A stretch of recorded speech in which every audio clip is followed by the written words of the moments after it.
Hello, welcome back to Tarot by Andy. Thank you for being here. This is my vibrational reading. Please do your own research for entertainment purposes and allegedly. Good morning, good evening, good afternoon, and thank you for being here, and thank you for the super thanks. And happy 4th of July weekend, everyone. I hope you're having a good time, or at least taking some time out for yourself to enjoy yourself. All right, that is what's going on here in the USA. So here we go. Today, I would like to find out about Harry's self-destruct button that he has inside of him. I have said this for many years now that I strongly believe he has borderline personality disorder. The petulant variant, there are 4 kinds. They have a drive to self-destruct. It's sort of a tug-of-war inside themselves. They tend to remain linked to this internalized pain and suffering. What they do is they hope that the suffering will actually bring them in love and compassion and caring. It's very much ingrained in their beliefs and in their patterns of behaviors that this is the way to get what they want and need is through pain and suffering. That's why it's very difficult to treat, because they rationalize that pain and suffering. And they also externalize it as someone else's fault. You're supposed to fix them. That's why they tend to pick parents. They tend to pick a partner that will be very, almost a parental type of figure, where they're incredibly nurturing to the BPD person. Basically, this is what I got off Psychology Today. It's basically like running with a backpack and putting stones in your backpack, thinking that you're going to succeed. It makes life very hard to keep going and carry on because they keep adding rocks to their backpack. This is a very punishing ego, a very punishing subconscious mind. It's in a tarot, that would be the 10 of Wands. You know, they're putting all these wands on their back, thinking and climbing up a hill, and it makes life very difficult. And so they keep adding these wands or these rocks, and they put them on themselves. But they always blame someone else did it to them. They don't take accountability. They externalize it. They don't they will not usually blame themselves until they're in a bad emotional place. Then they will punish themselves. Unlike the narcissist won't. The narcissist doesn't have the empathy and compassion like a borderline does. So Harry does have that empathy and compassion. And so he will self-flagellate and take accountability and blame himself and have a mental collapse and fall down where he needs to be taken in. So they do punish themselves. They do self-flagellate. Unlike the narcissist, they will keep denying, deflecting, and putting it elsewhere because they are also in the cluster B. They also do that to themselves as well, but they just don't take the mental fallout like what a borderline would. A borderline is going to end up painting themselves black. They paint other people black, but they will end up painting themselves black as well. Unlike the narcissist, they tend not to paint themselves black. They're always that painted white. I'm innocent. It's like that power struggle of innocence with the narcissist, where with the borderline, it's the power struggle of their darkness. Anyways, it's because they don't believe they're lovable. And why not blow everything up? Why not self-destruct and have this self-destruct red button in my brain that I can push at any point in time? Their symptoms are like a tsunami, where they feel like they have no choices, which would be the 7 of Cups. So that would be in reverse. That's where the fantasy and the reality collide. They do tend to go into illusions, psychosis, detachment. They do mirror other people because they lack that core self. They don't know who they are, so they have an identity disturbance. That's why they tend to mirror whoever they hook up with. Very similar like that. However, they do have the empathy. Who do I trust? Who's my friend? Who's my foe? So they end up being in a lot of fear. They do get into psychotic breaks, a lot of intensified emotions and fights, not knowing who to trust. And so they have the self-destruct button. So I want to find out, how is Harry's self-destruct button right now? And the thing is, the first step to fixing it is to acknowledge that there is that self-destruct red button inside their little head there, and that they have it there to push it when they want to feel, they just blow everything up like a tower card, and people will come in and rescue me. Harry has this habit of doing this his whole life. And it used to always be William coming in and rescuing him, or his father. Typically it was William because Dad was too busy. So I wouldn't be surprised if part of this red button pushing that he ended up having was a way to get William back. But I want to find out how his conscious is doing, if he's becoming aware of his traits right now. Is he aware of his red button? And how's he feeling with treatment? Because I have been saying he's in treatment. And also I want to say, yeah, someone brought it up, it's something I knew before from one other 4th of July when Meghan and Harry did a phony pap thing with Archie. That was the fake Meghan on that 4th of July because there was no freckles on the forearm here.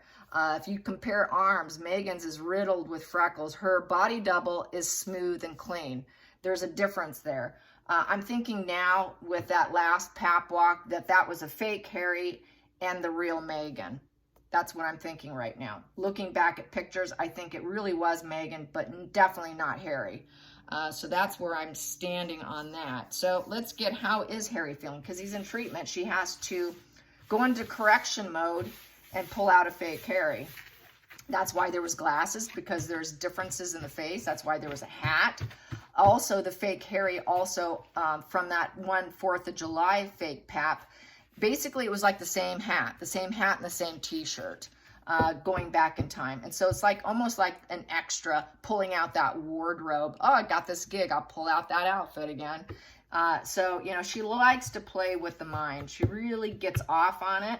It doesn't bother her. She enjoys it. She relishes in it. It's great pleasure to her to toy with everyone because we're all just, you know, we're just tools here. Tools to talk about her. So, how is Harry doing with his red button? His self-destruct button. Yep, he wants to self-destruct so his family will come in and rescue him. That's part of why I think he is going to have this major, why I knew he would, at some point in time, have a major mental collapse. And that's part of it. You know, they want to be saved, but they don't want to be saved. The way I've described it in the past was, you know, they'll say, save me, save me, save me. I'm drowning, I'm drowning. You throw them a life raft, they'll throw that life raft back at you and say, I'm drowning, I'm drowning, I'm drowning. Save me, save me. It's black and white push-pull, you know, black and white thinking in their own mind of innocence and darkness within them. They really got that punishing ego. And we all do, though. I got to say, we all have that punishing ego. We really do.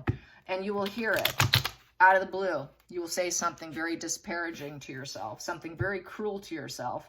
That is your punishing ego, where it just flies out of the blue. You know, doing the dishes, all of a sudden you say something horrible to yourself.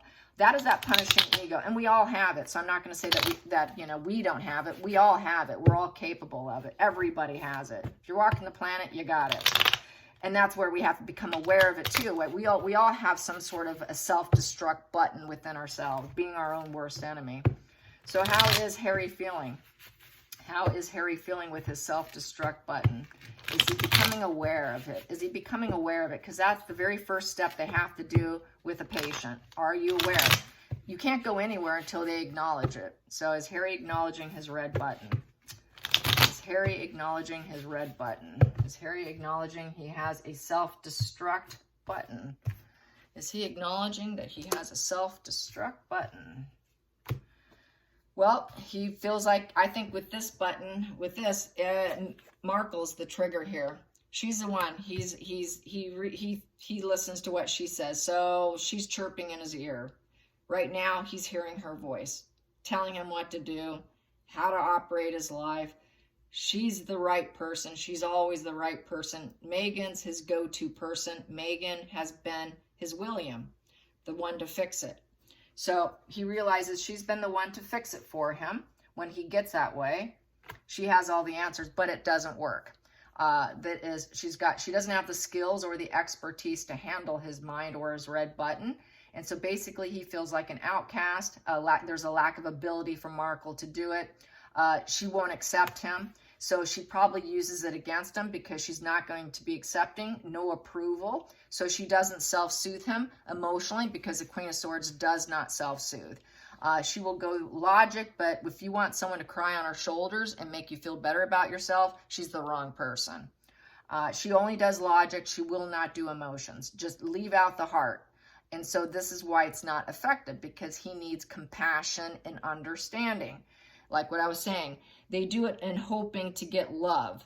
And that's why they push that red button. She's not going to give him the love. That's not a cup. That's a sword. So it's ineffective. She's been ineffective. She is not that therapist. She's not the one to save him. No, she did not save you, Harry. So he's aware that she's done nothing for him. The communication goes down. She gets probably kind of harsh with him. Just goes logic, no emotion. So that communication gets shut down. It's a 3. She cannot make the right moves to help him. And there's no growth for Harry. So there's no growth. She just probably shuts him down. The focal point, yeah, it's to the point where it's just total tower crashing. So he realizes right now this here, he's completely backed in a corner. He feels completely backed in the corner now. He has been collapsed to the point of no return for her. Not likely to ever rebuild. It's total scorched earth between him and Megan. So why she had to use a fake Harry. Harry's going to claim life isn't fair. I'm not getting a fair handshake. So there's that victimhood, that envy and jealousy. He knows Megan's like that. That's what she's been chirping in his ear with her cruel sword.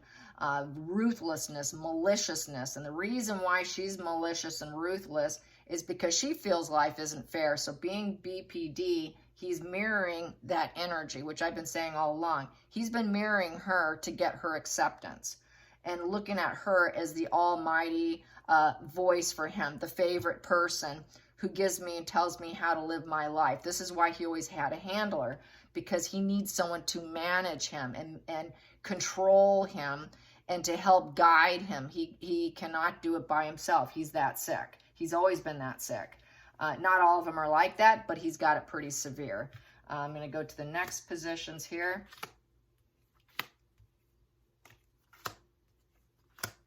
The red button at the bottom of the deck. We got here, yeah, he feels completely defeated. This is an unwanted hospital stay. So she can't soothe him. So that's why he ended up in the hospital with the 4 of Swords in reverse and trying to lick his wounds, but it's not going very well. So that's a full-on, not like I call it also the narcissist collapse. They have very high NPD traits, very punishing ego, and he cannot self-soothe.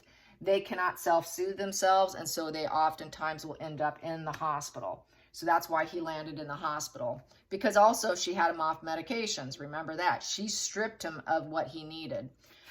Okay, here we go. Past position doesn't serve was letting her decide and make the decisions. Here was a fork in the road and intellectual decision. And then she made that decision for him, which also collapsed him down to the point of no return and also mirroring her to the point of taking down other people, taking down relations, always feeling like you're under attack. He felt like he was constantly facing the unexpected attack by her.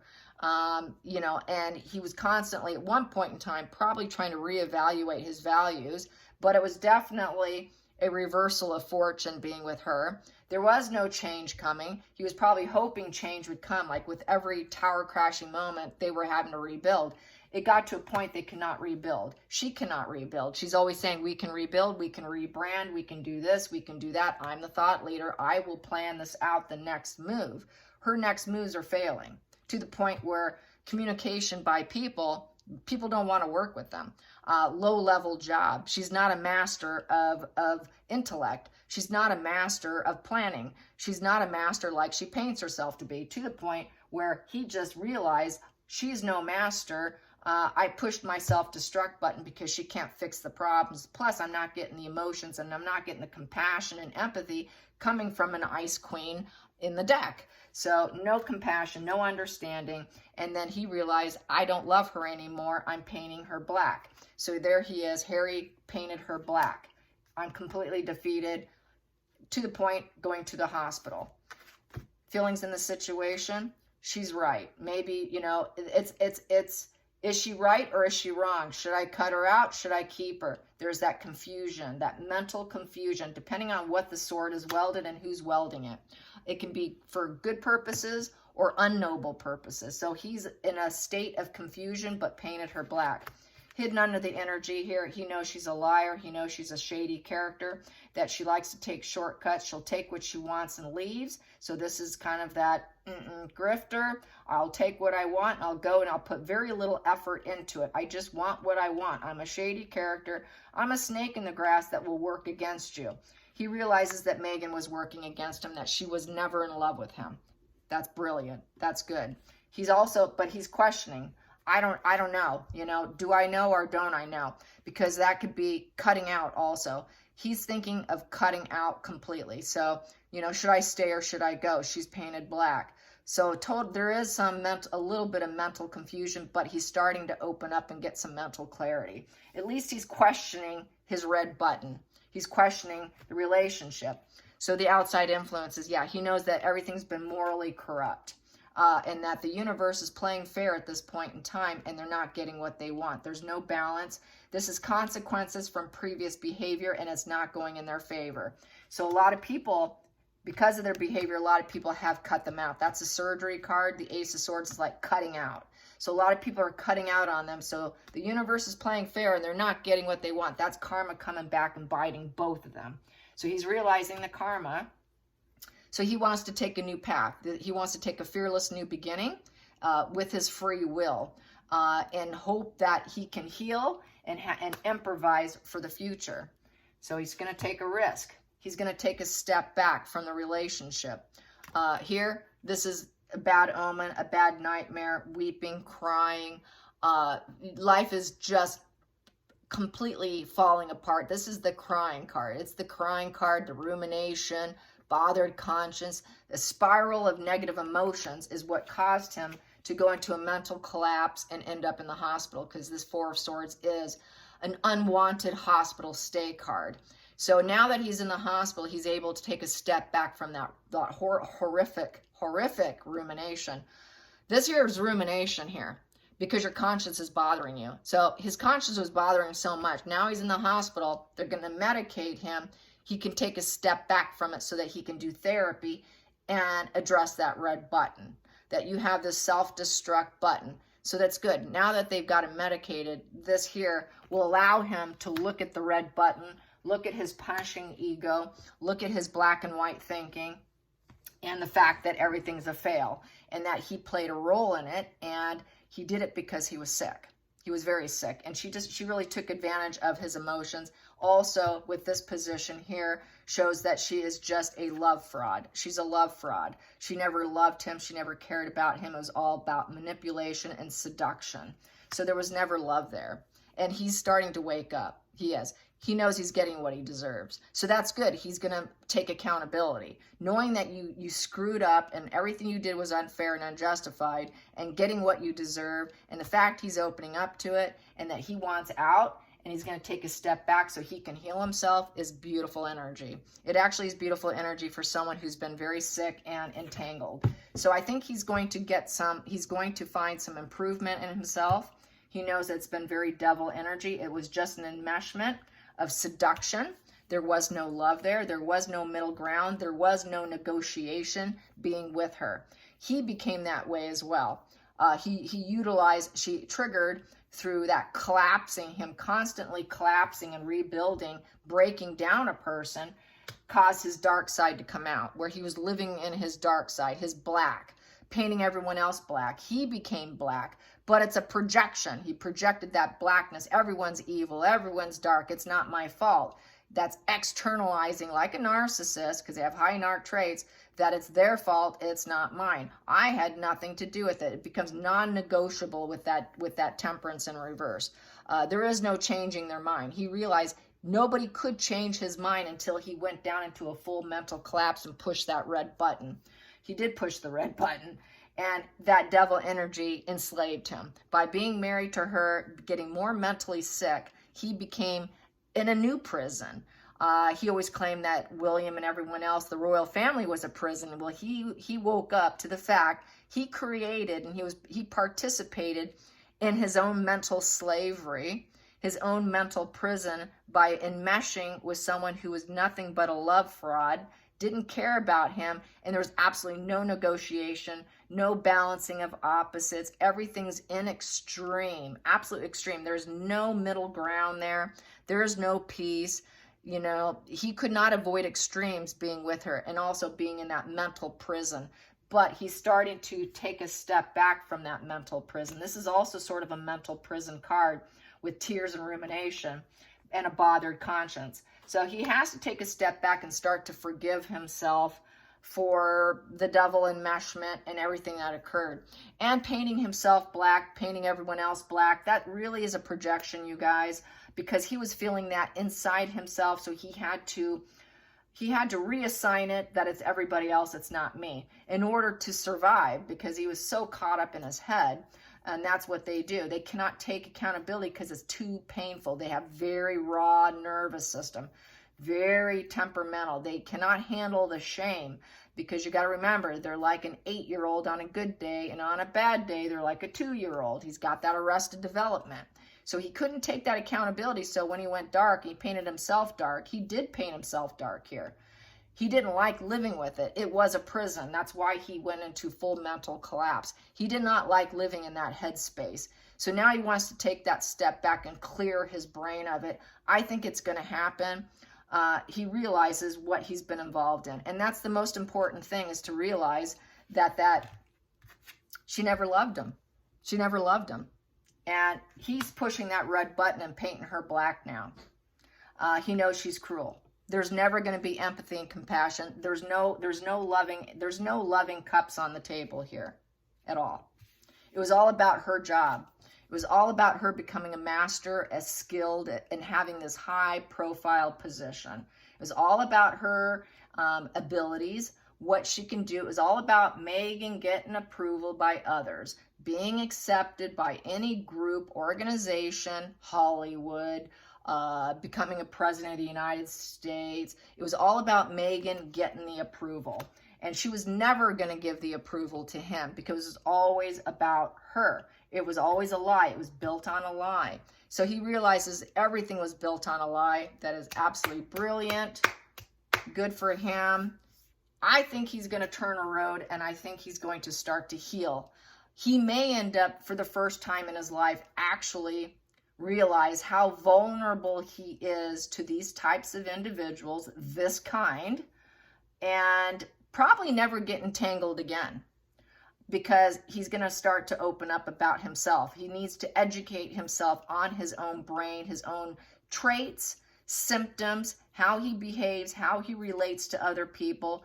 And he needs to address his punishing ego, where that voice comes in, which happens to all of us. It happens to me too, where I can be just washing dishes and all of a sudden I'll say something absolutely horrible about myself. I'll be like, wow, that came out of left field. So you got to acknowledge it. We all have to acknowledge it, to be quite honest. And, you know, just because I like watching Ted Lasso, the TV show Ted Lasso. And today we were watching it where Rebecca, the blonde, beautiful actress who plays the one who owns the team, made a comment to Ted Lasso, because he's having a very bad day. His wife was leaving, thinking his wife was going to get married, ex-wife, said, don't let yesterday's problems affect today. So I guess I'll leave that with you today. Don't let yesterday's problems affect you today. And in fact, that probably can go extended to don't let last year's problems affect you this year, or whatever happened in the past affect you today. You know, you can really expand on that comment. And so I got a lot of meaning out of that comment. So I think it's really helpful to pass that along. So that's why I'm telling you that. All right, you guys, I hope you have a great day and don't overconsume. All right, you guys, until next time, like and subscribe. Bye, you guys.